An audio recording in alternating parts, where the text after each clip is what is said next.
സനീഷ്, ഇതിന് ഏറ്റവും ഗംഭീരമായ സംഗതി എന്ന് പറയുന്നത് ചരിത്രത്തിൽ ആദ്യമായി അവിടെ 8 ദളിത് മന്ത്രിമാരുണ്ടായി എന്നുള്ളതാണ്. 20% മേൽ ജനസംഖ്യയിൽ അവിടെ ദളിതരാണ് തമിഴ്നാട്ടിൽ. അപ്പോൾ അങ്ങനെ ഒരു സംസ്ഥാനത്ത് ചരിത്രത്തിലാദ്യമായാണ് 8 പേർ ദളിത് വിഭാഗത്തിൽപ്പെട്ടവർ മന്ത്രിമാരാകുന്നത്. അത് വളരെ പോസിറ്റീവായ ഒരു കാര്യമാണ്. കാരണം അതിന് ഇത്രയും കാലം കഴിയേണ്ടത്. അതായത് DMK, AIDMK എന്നീ 2 പാർട്ടികൾ, ദ്രാവിഡ പാർട്ടികളാണ്. അവർ അവരുടെ പ്രത്യയശാസ്ത്രപരമായി നോക്കിയാൽ ഇതിനു മുമ്പേ തന്നെ ആ പ്രാതിനിധ്യം അനുവദിക്കേണ്ടവരാണ്, അല്ലെങ്കിൽ അവർ ആ പ്രാതിനിധ്യം ഉൾപ്പെടുത്തി മുന്നോട്ട് പോകേണ്ടവരാണ്. പക്ഷേ അതുണ്ടായില്ല.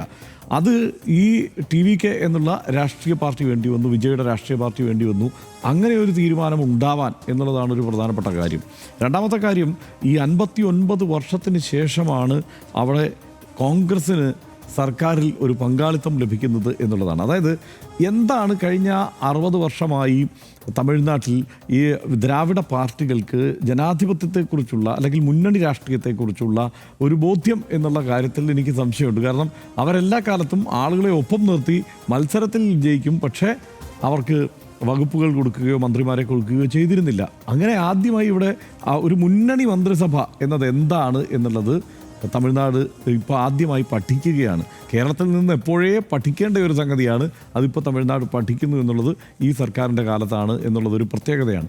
ഒന്ന്, ഏതെങ്കിലും ഒരു കാലത്ത് DMK വന്നാൽ വലിയ മാൻഡേറ്റ് DMKക്ക് കിട്ടും, AIDMK വന്നാൽ വലിയ മാൻഡേറ്റ് AIDMKക്ക് കിട്ടും. ഇങ്ങനെയാണ് അവിടെ കഴിഞ്ഞ 10-60 വർഷമായി കാര്യങ്ങൾ ഓടിക്കൊണ്ടിരുന്നത് എന്നതിൻ്റെ ഒരു പ്രശ്നമായിരുന്നത്. ആ പ്രശ്നത്തിന് തൽക്കാലം ഒരു മാറ്റം ഉണ്ടാവുന്നു എന്നുള്ളതാണ് ഒരു പ്രധാനപ്പെട്ട കാര്യം. മറ്റൊന്ന്, ഈ VCK, വിടുതலை ചിരുത്തൈകൾ കക്ഷി, അവിടെ കൃത്യമായി ഈ ദളിത് വിഷയങ്ങളെല്ലാം കൃത്യമായി ഉന്നയിച്ചുകൊണ്ട് മുന്നോട്ട് വന്ന രാഷ്ട്രീയ പാർട്ടിയാണ്. തിരുമാവളവൻ അതിൻ്റെ നേതാവ്. വളരെ അവിടുത്തെ ഇപ്പോഴുള്ള രാഷ്ട്രീയ നേതൃത്വങ്ങളിൽ ഏറ്റവും ഒരു പ്രത്യയശാസ്ത്ര ദൃഢതയുള്ള നേതാവ് എന്ന് സംശയമില്ലാതെ ഉറപ്പിച്ച് പറയാൻ കഴിയുന്ന ഒരാൾ കൂടിയാണ്. അപ്പോൾ അദ്ദേഹം പറയുന്നത് 30 വർഷത്തെ സ്വപ്നം ഇതാ പണിയുന്നു, ഭരണത്തിൽ പങ്കാളിത്തം എന്നുള്ളത്.